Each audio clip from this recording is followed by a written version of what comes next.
Hello, my juicy co-creators. Lilou here. I'm in Paris with Dr. David. I'm very, very excited to be interviewing you. You're a chiro, you used to be a chiro, now you do transformational healing, and your work is new to me. I'm discovering you and I'm seeing its impact and how important it is showing up right now to us, because there is some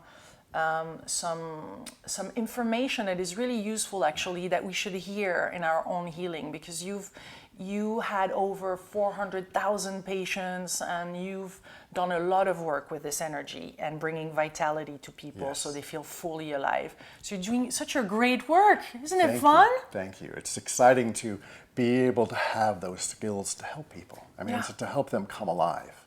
And that's what people want. They want to feel alive. Yeah.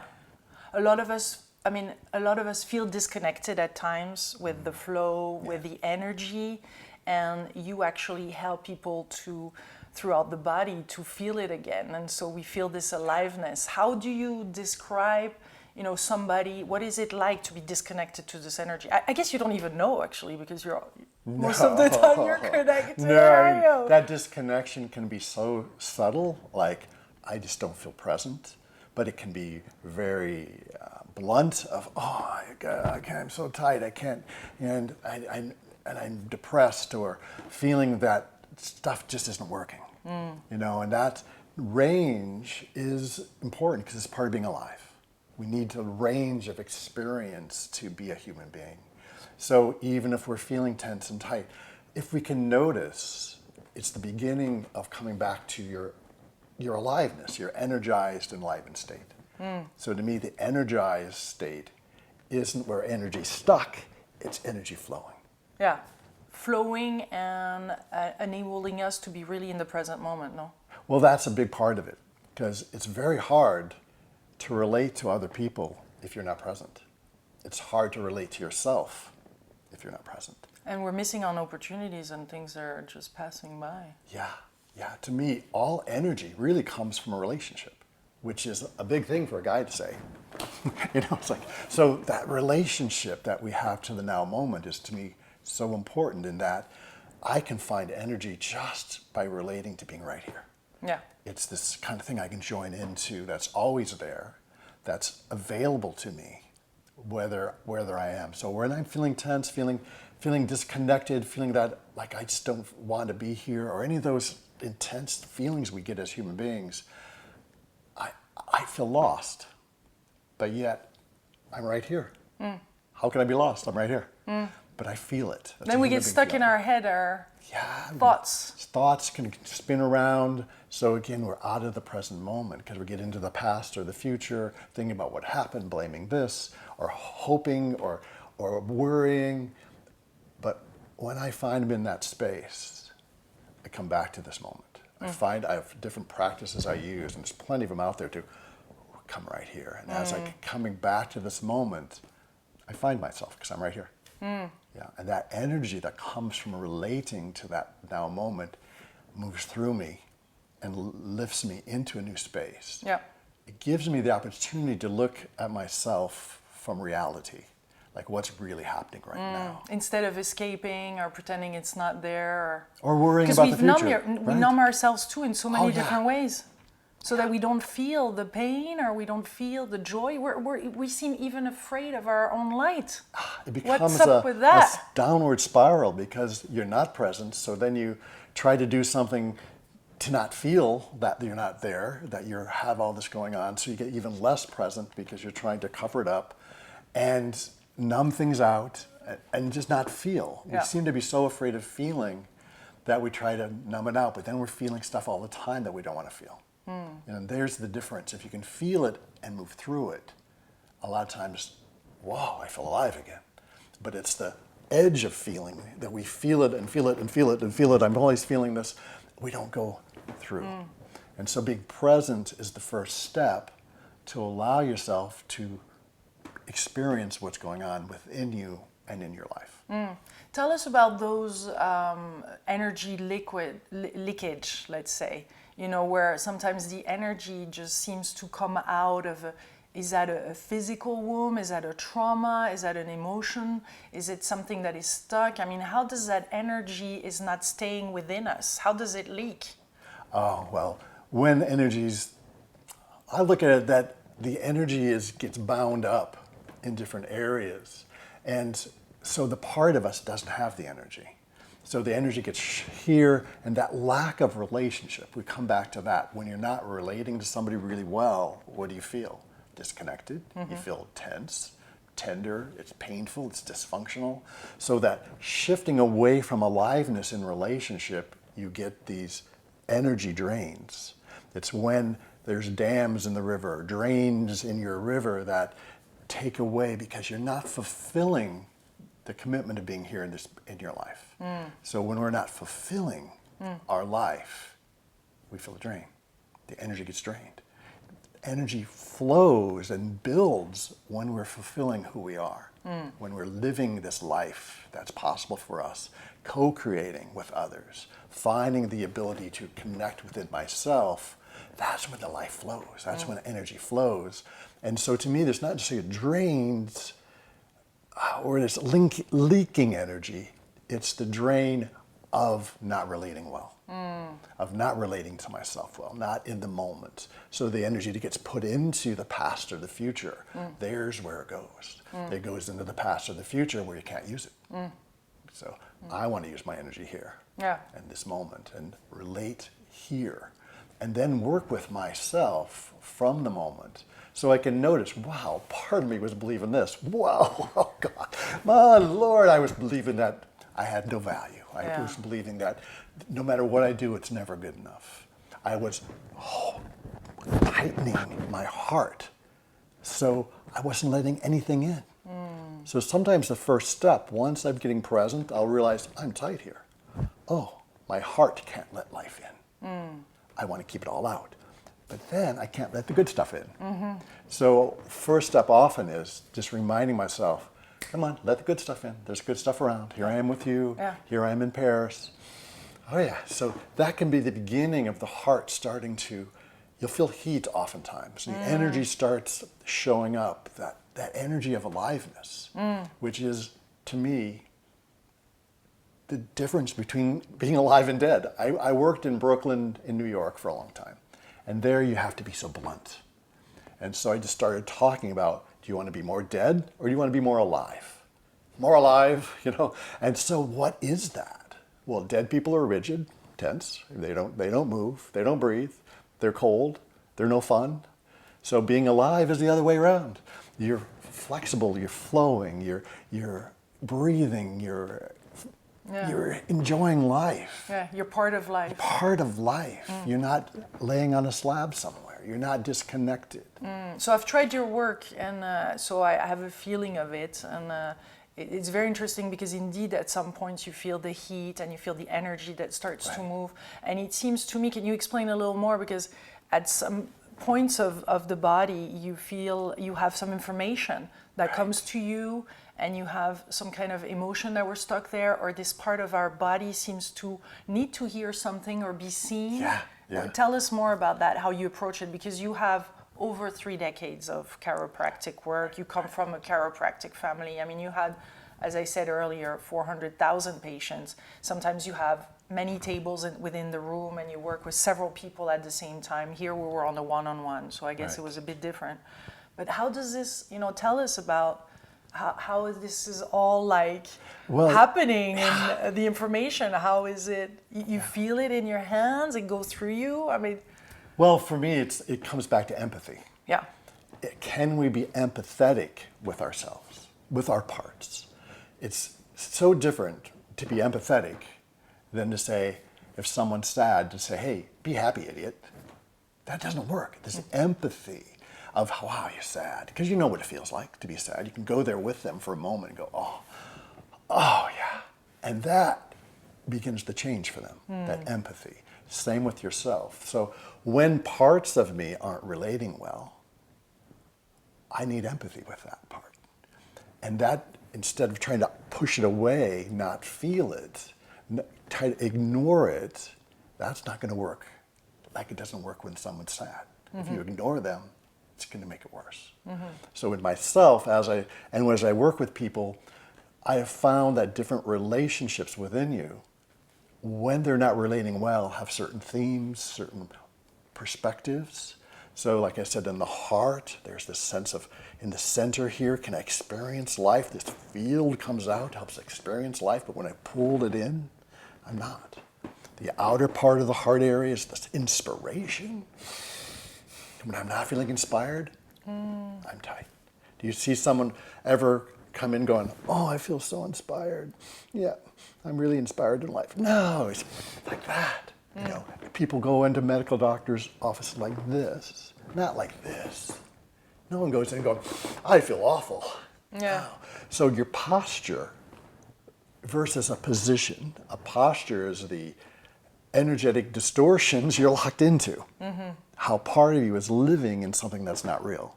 A position, you can take it if you want to. Yeah. So our posture, our tensions, our distortions show us what type of relationships aren't flowing. So we'll work with, and so as I touch, I have learned or developed, or it's innate, the ability to put words to vibration. So there's so many parts of our lives that can come into where we're at right now. It can be ancestral. There's such great science saying that, hey, what happened in our parents' lives affects our life more than anything that happens in our life. And there's things that happen when we were younger. Anytime, to me, things weren't turned into wisdom, they get passed along. Whether passed along day to day in my own body, or from generation to generation. So my job, my evolution, or each of ours evolution, is to turn things into wisdom that wasn't turned to wisdom before.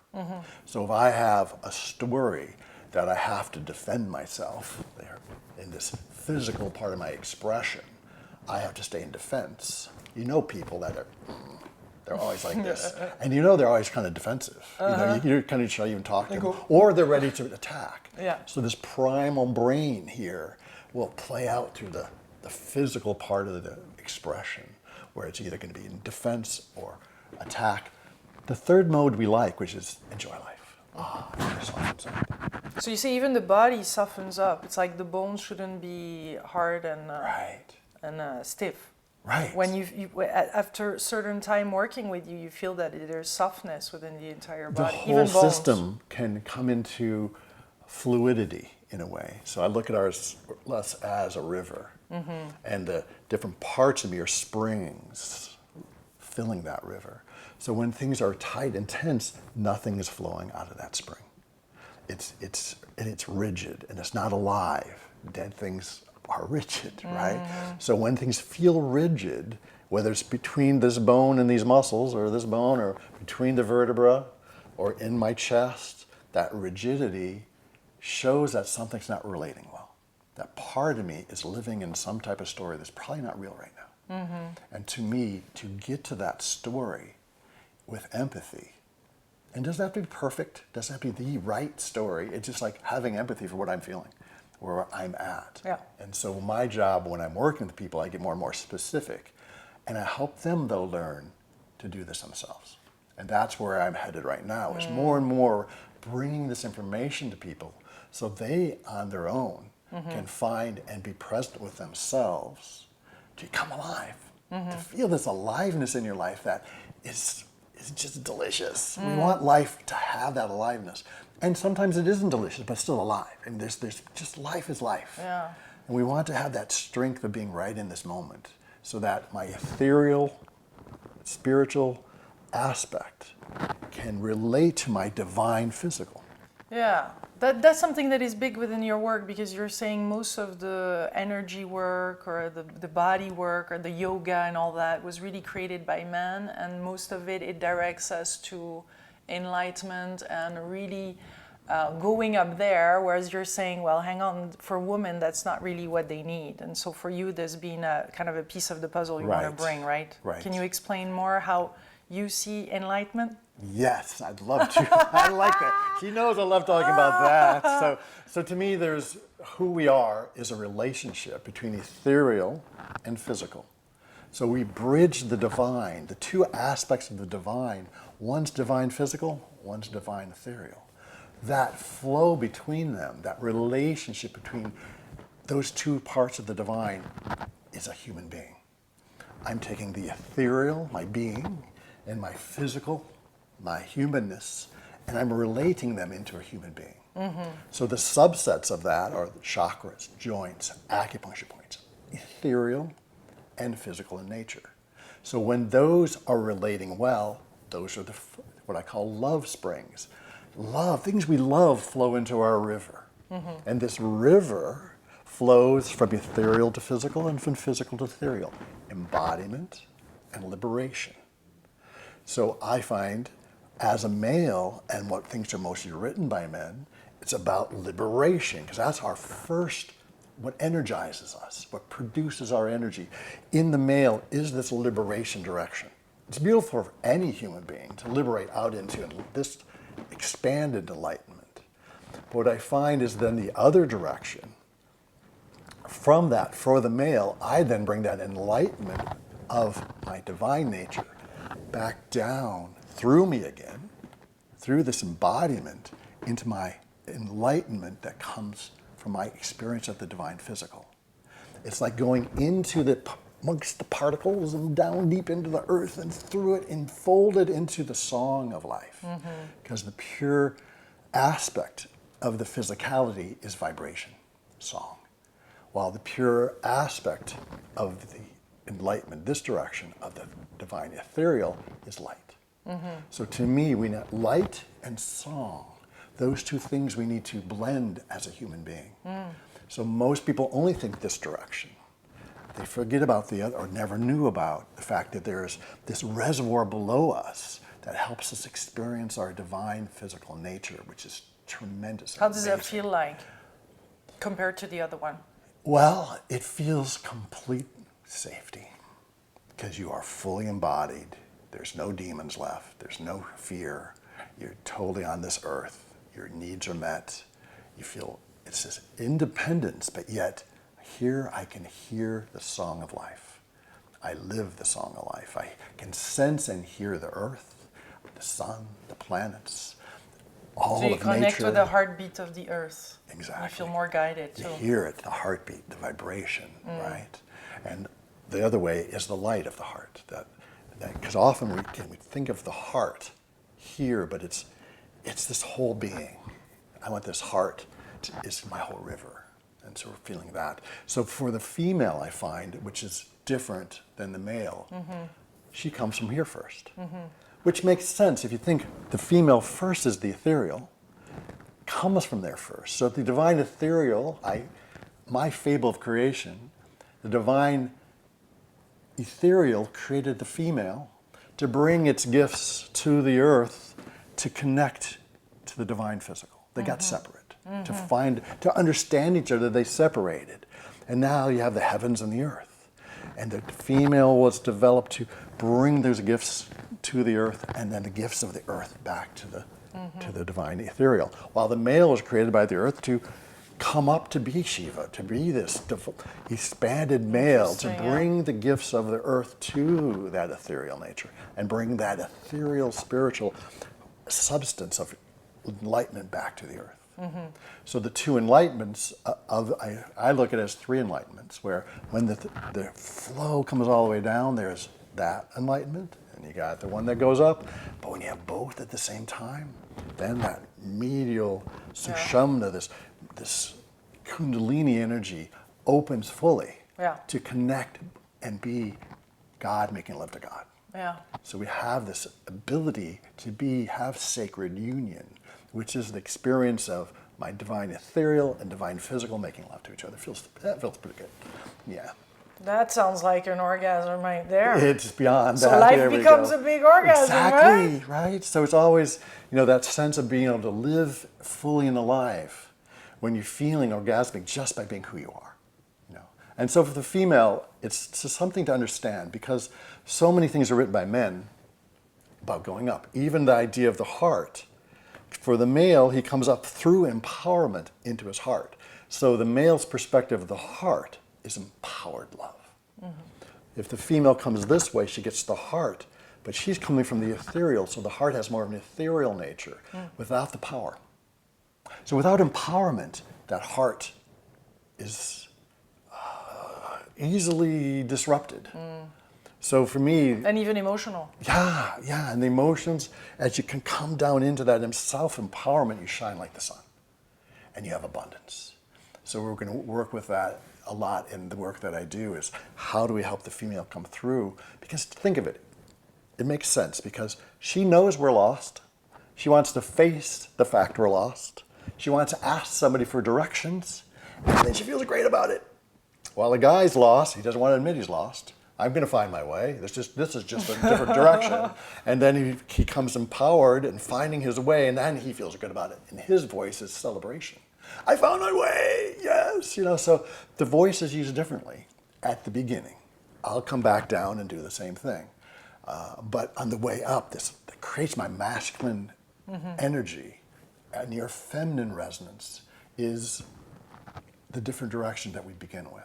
So as you're coming down, flowing down, you're going from your heart to your own empowerment, which is the center here. And when you come into your own empowerment, you shine and empower others easily.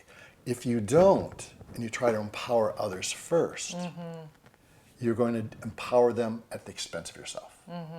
See, the male power we don't like is when a man empowers himself at the expense of others. So for the male, if we're going up, we go to the outer part of each chakra first to go up. And it creates a power to go up like a volcano, it creates pressure. So I'm empowering others, I find empowerment in that, and up I go into my heart. For the female, she comes down to the center of the heart and out. Center here and out. So just even a meditation of starting in the center and going out, just feeling the spread of each chakra from the center to what I call the outer part. Most people look at the chakra as the center energetic. Yeah. Where I find that's the energetic, the ethereal part, but there's a physical part. And when they relate, you feel alive in that area. Heat and aliveness flow in these areas when those two parts are relating well. So expanding our idea of chakras to being the ethereal and the physical. Ethereal and physical. So each one has this relationship in it, and when it's flowing, they're alive. And so then the tensions we feel are often where they're not relating well.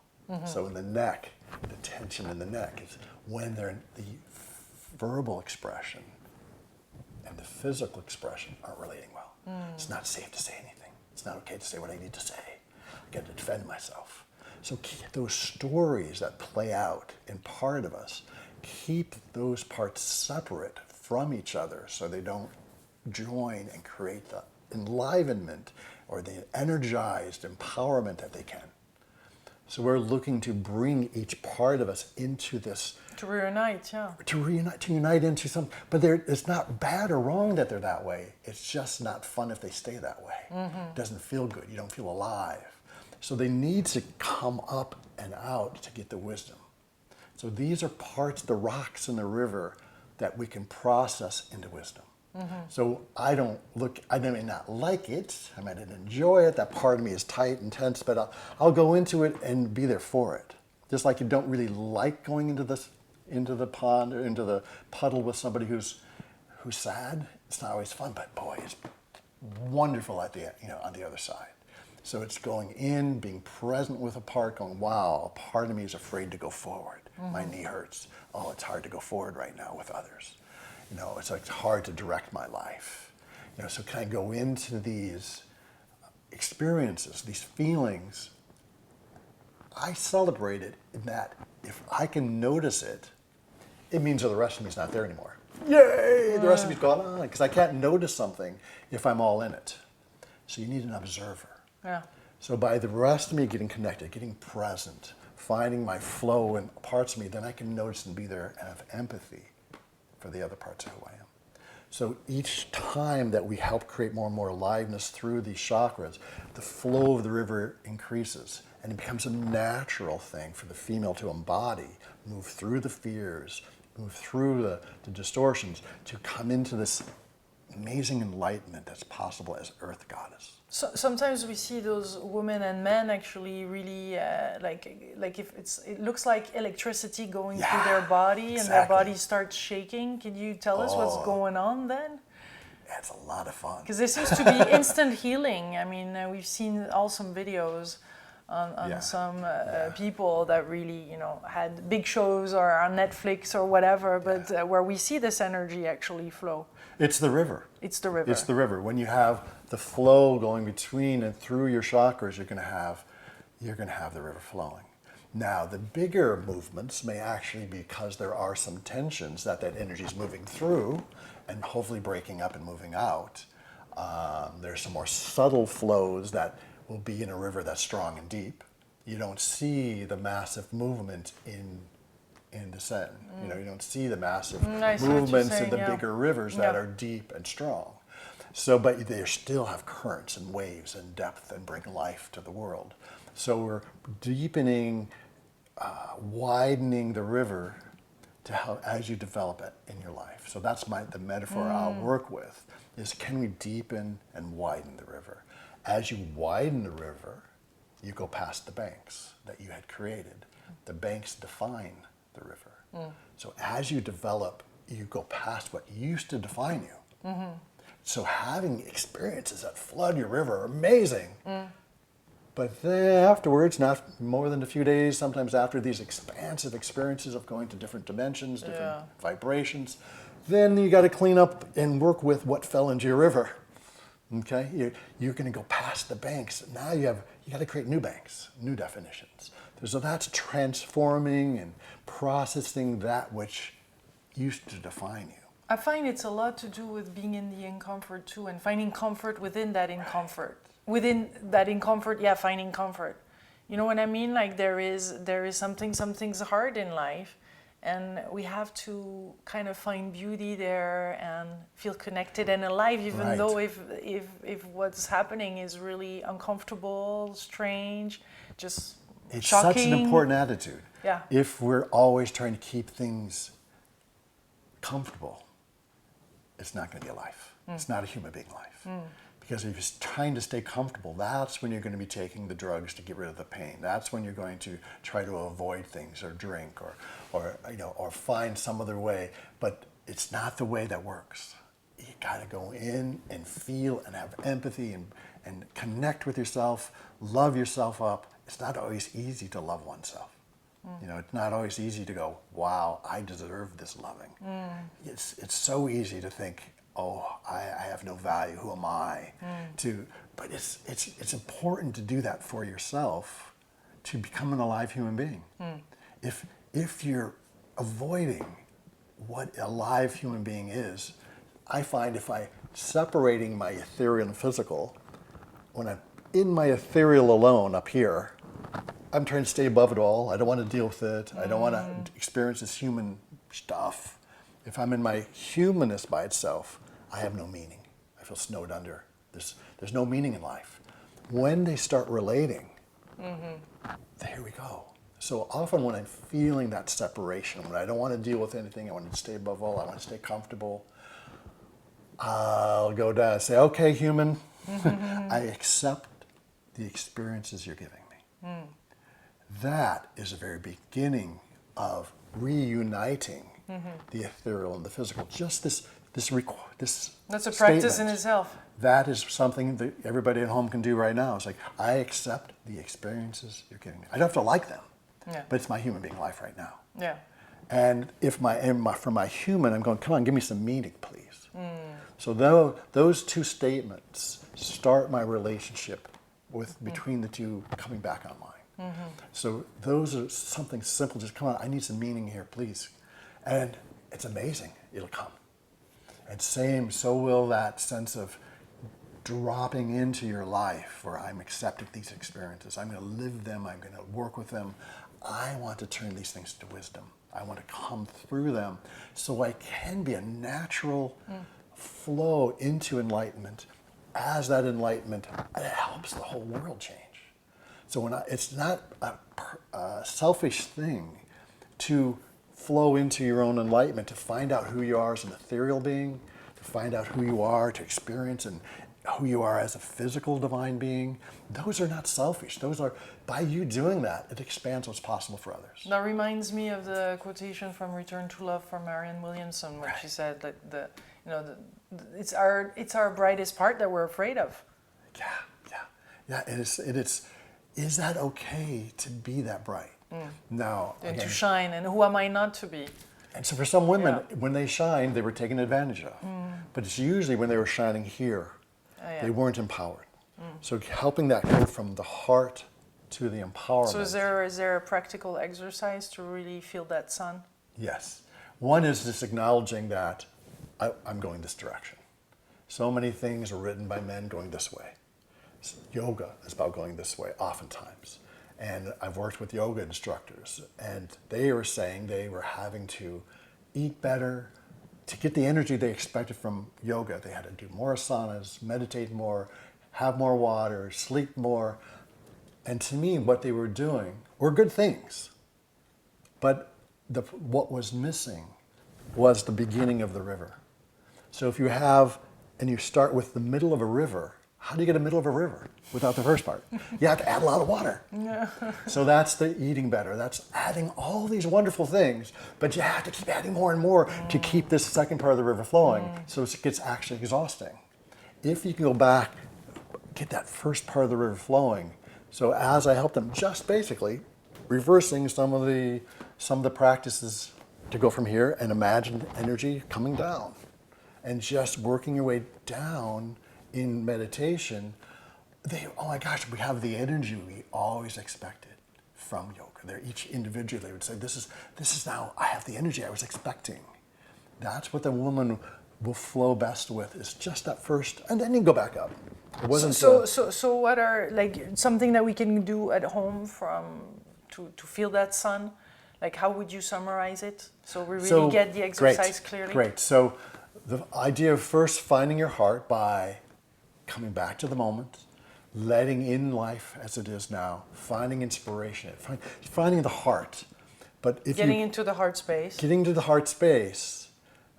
But now from there, imaging it going through to your self-empowerment in the center. So think of this relationship, empowering self, relating to empowering others. So the orange chakra or the yellow? It is the yellow, right?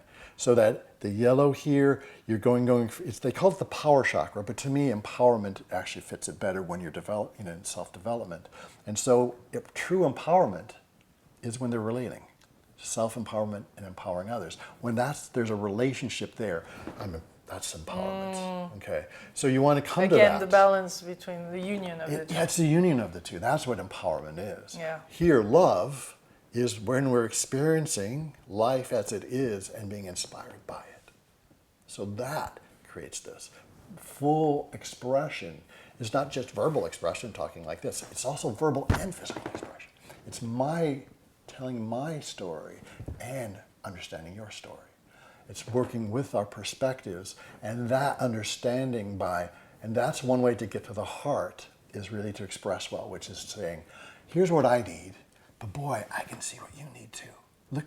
And relating my needs with your needs helps me understand what to feel as I'm embodying. Yeah. So that understanding brings you to your heart. And from there, now, if you go out to try to do everything for everybody else, you're going to you're going to do that at the expense of yourself. That's the energy coming through this area where you get sucked dry and people are trying to take your energy. Looking at this as your essence. Now, you can give your essence away, but you get drained. I have a lot of Amish in my practice in the United States, and they get this, where I say, here, you're a lantern here. Do you want to be a lantern or do you want to be the sun? They understand that you have to keep refilling the lantern. And it's not that bright, it's nothing personal. So as we come down into the sunshine, that's abundance. So to do that, one is to work with the heart area to shift from the commitment to try to keep everyone happy. Mm-hmm. When you're trying let that go. It's not possible. We're people. A human being can't be kept somewhere. let alone kept happy. I can't even keep myself happy because we're not supposed to be always happy or satisfied. It's a flow in and out. It's that connection, that coming into the deliciousness. You can't just stay with deliciousness. I had the greatest food last night. And that was amazing. I'm not having the same food this morning, you know? It's like can't stay with that same deliciousness all the time. Yeah. I'll have something else. Oh, that's not delicious. So that's how aliveness works. Yeah. An alive relationship. We come into these delicious, wonderful states. And so here, when we're trying to keep someone happy or satisfied, it's going to always be a drain because you can't do it. Mm-hmm. We may commit to it. I'm going to do it. And to me, the commitment takes energy. It's the relationship that creates the energy. Mm-hmm. And so as the relation creates more energy than the commitment, then you have that energy. So here, shifting the commitment to I'll be there for people when I can be and when I choose to be. So what kind of the sentence or the posture to have this sun Great. shine bright? What is Good question. what is the wording or the attitude or with somebody or what is the So should we visualize it even? Well, or the shall first we tell step, it to getting us? this freed up, getting out of that so your heart doesn't have all this energy going to everybody Yeah. else. So Got you're it. thinking, I don't want to give my essence away. Yeah. The second step then is coming through this region, Yeah. which is about self-esteem. Yeah. So between love and empowerment, self-esteem. So coming in, remembering who you are is Yeah. the first step. Yeah. I'm a spark of creation. And now, if you said, I'm not good enough. You're a spark of creation. How can that be not be good enough? So finding your own story as a spark of creation, working through the stories of not being good enough, saying, wait, can that be real? For like a month, I kept feeling this like this, you know. And so I kept working. I put my arm around. So this is what I'll do. I go, oh, you think you're not good enough? No matter how good, whatever you do is never good enough. It's like, oh, really? You know, just kind of kiss it up and love it up and go, oh, empathy for that self-esteem distortion that I know can't be real because I'm a spark of creation. So working with that will lead us there. This may happen over some time, but even in one session, you're going to feel this gets softer, and then it pours you down into the center. So coming into letting yourself be empowered by yourself or others. So it's not about shining out. No. It's becoming the solar plexus, because what does the sun do? Yeah, it shines out. It also shines in. So becoming the sun naturally empowers people around you. You're radiant with your light. Without nothing to do. And no drain, because it's abundance. The sun doesn't care that we're using its rays here. And it shines in, which keeps it shining. So here is coming into your own shine, but knowing it's not just about shining out. It's also about shining in. So that keeps creating and recreating the sun. And the cool thing about the sun too is it doesn't need to be defended, because the surface of the sun is 10,000 degrees centigrade. But because of its shine, it creates a corona that's millions of degrees centigrade. It's protected by its own shine.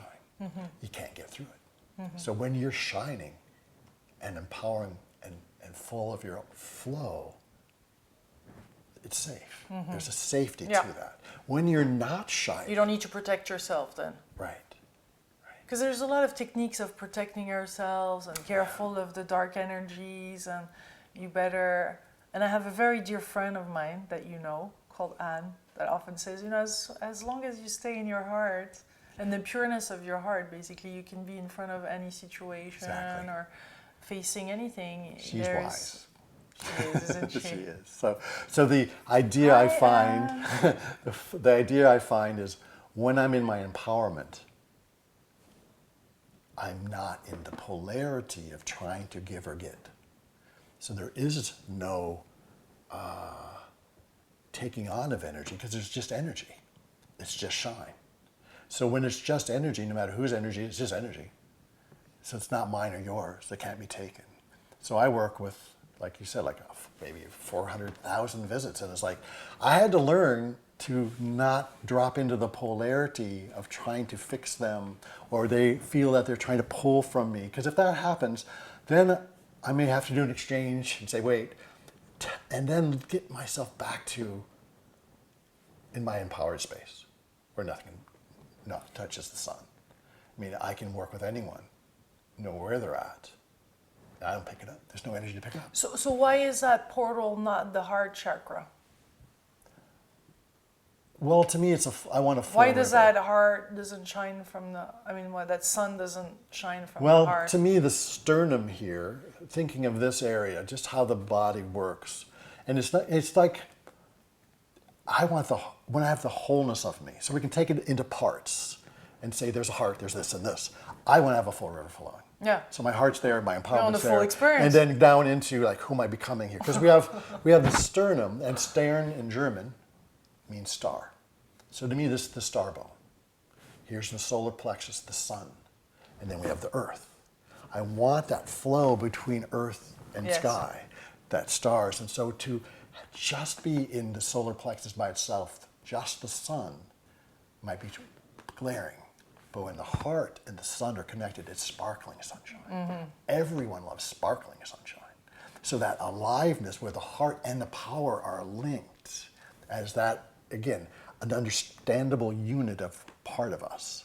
So heart and power link. I want everything linked. I want the whole flow. Yeah, you want to be a Christmas tree. You want, when you're in the whole flow, you're just a human being on this earth, linking the divine heavens to divine earth.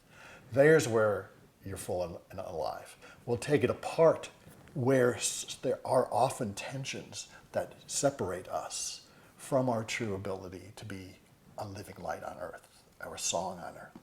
So give you here the male part, being a light on earth.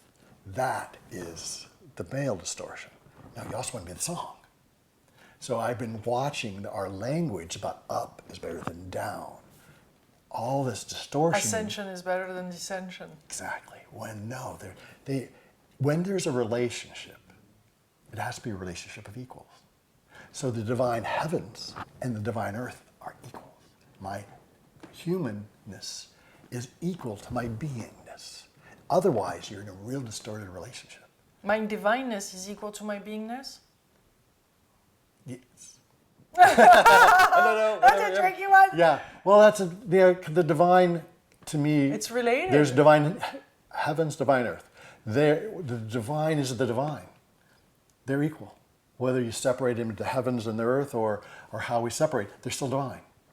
They're whole. They're whole. It's equal. Yeah. So when you have a relationship of equals, that gives you the ability to have a really deep relationship. But then sometimes we wait on the other to do its part, Yeah. How do you do when somebody's not doing this work and you're in a couple where the other one is maybe living more of a distortion and it's hard to relate to the other one, and you're doing this great work with you, and then the wives come back to their home and they're like, my husband, he's not. Well, this is what a bunch of wives did to my office. Yeah. Is that about 5 or 6 of them were kind of complaining that their husbands. See, when a distorted male, he'll be down here, not believing anything ethereal or physical actually exists. He's down here. The female may actually stay here and say, I am my soul, not my body. That, to me, is just as distorted, nothing personal, because I know people think that, but the idea is I am both. They're both divine. Okay, so we want to help both those be real for you, where your soul is, yes, wow, that's an amazing part of who you are. Your body, your physical divine instrument here is also tremendously, it's a vibration of this earth, right? So what these women did, it was like these men would never come in to get worked, and I do have actually go the other way where the men finally get the wife to come in, but it's often the other way. But anyway, so they sat and they plotted together, and all of a sudden, within a week, all the husbands were coming in. And I finally go, okay, you're the 4th guy. What's going on? Well, she said she wouldn't sleep with me ever again if I did come in here. So they all told their husbands this, and they all came in because they just were wanting to connect with somebody who wasn't so protected and so half alive. Aliveness loves aliveness.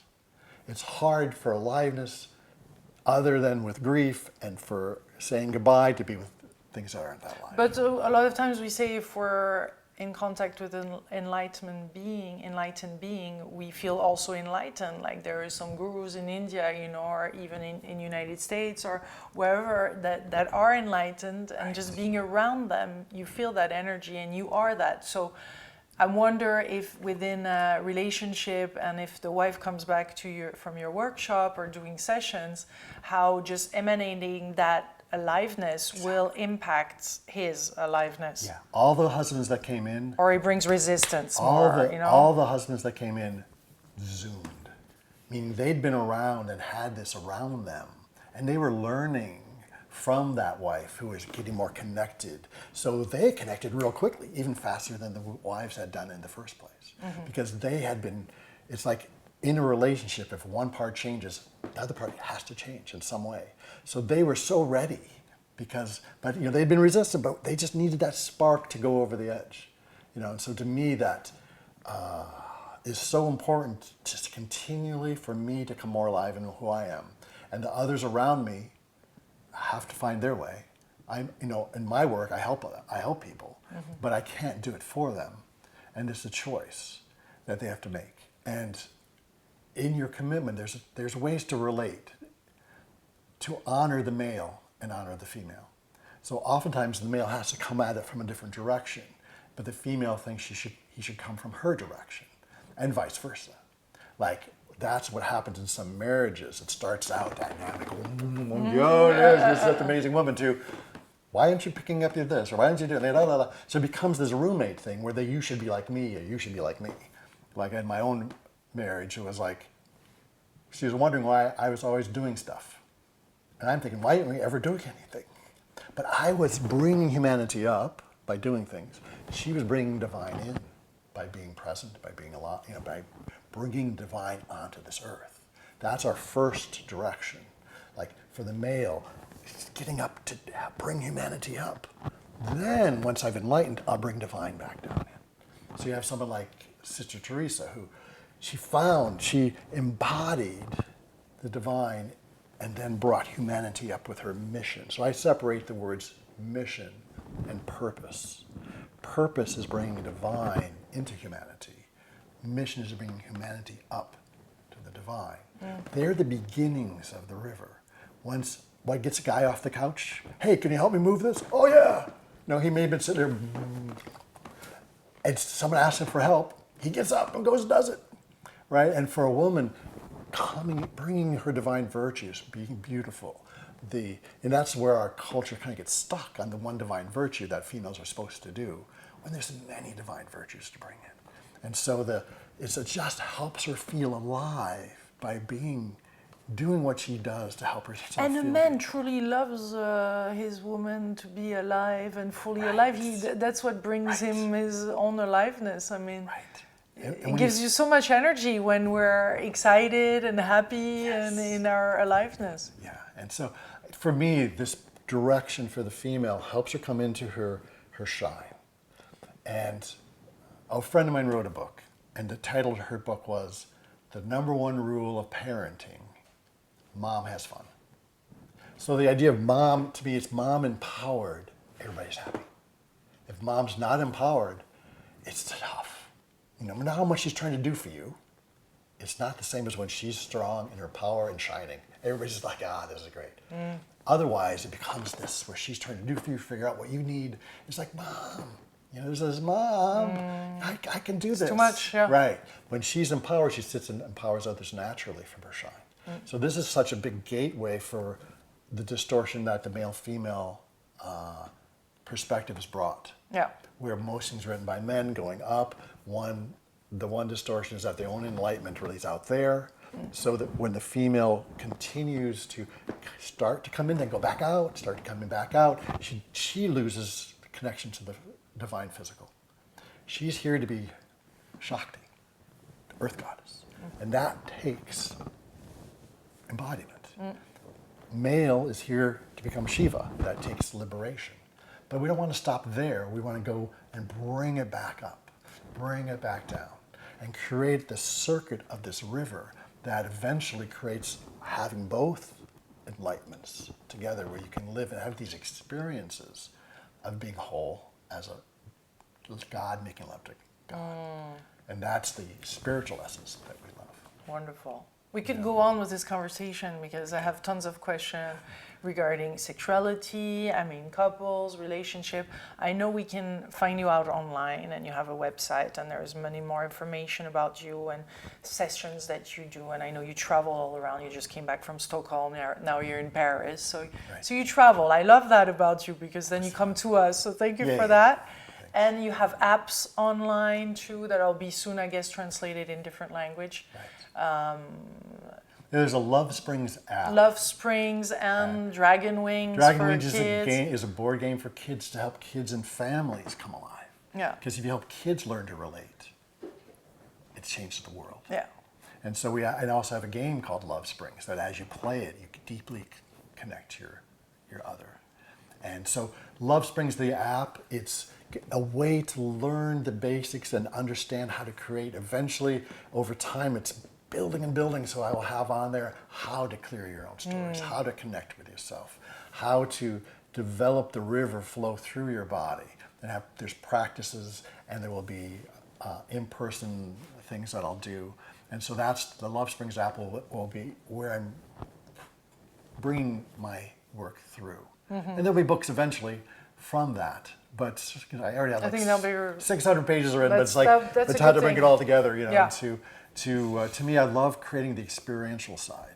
So that's why I started with actually the games first, where just putting my concepts into an experiential format so you can experience it. That's what I do with people in my office or when I'm in retreats. How do I help them experience it? Because I can talk all day, but I want it to be an experiential metaphor that you're feeling these things come alive. Actually, if I can give a recommendation here, because if you watch again this interview and we feel it as you're speaking, just to watch again this interview, but being in the feeling mode, you'll have a total different perspective on this interview. And that's where I come from when I do these interviews, and I get a lot out of just the conversation because it brings it's like a session. It's kind of it brings the energy is flowing or not at times. It's uncomfortable. It's not. It's the sessions are all like whatever we're kind of energy work we do or.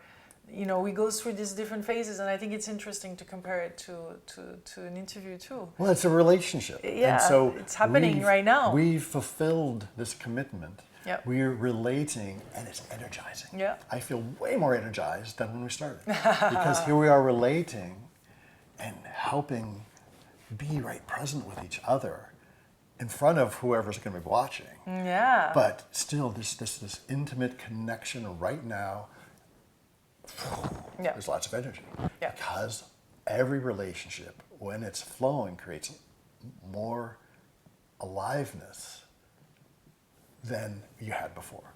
So creating the relationships back, think back to where we started with, the idea of creating relationships in the now moment, finding presence in your body, relating to this moment creates energy, relating to yourself, being honoring to who you are, finding and having empathy for the stories we carry that we were learning from, and then relating, co-creating with others, joining in with that creates another type of aliveness. So to me, that's three types of aliveness you can join into, you can create in your life. And that comes from these creating alive relationships, as I call them.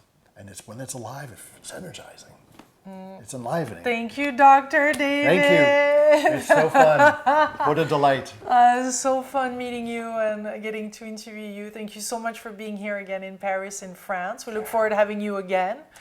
And to all of you, Delicious Co-Creators, if you want to find out more about David's work, Dr. David, you can go on his website, and I'll put all the links underneath.